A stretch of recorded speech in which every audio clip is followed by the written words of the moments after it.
I read a little bit about your background. It seems like you've been involved in kind of the cool stuff, I'll call it.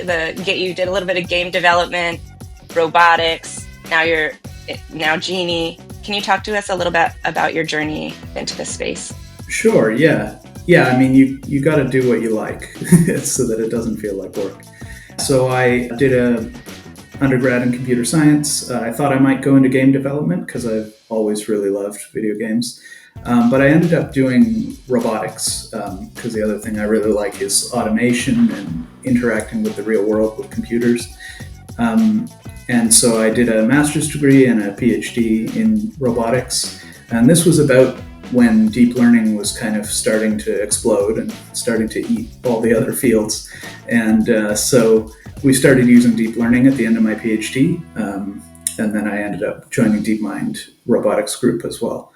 Since then, I've done a lot of mostly reinforcement learning in simulated robotics domains. But the thing that's probably best known from my portfolio is work called Gato. The paper is called A Generalist Agent.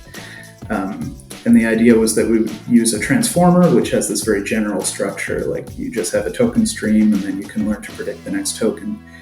And we use that to condense many, many different behaviors into one network. And I think that's when I really started to realize the power of just scale, model scale, data scale. You can kind of fit any function if you have enough data and compute. So that is kind of a spiritual precursor to Genie in a way, because the hope here is that we can fit the dynamics of interactive environments with big data and big compute.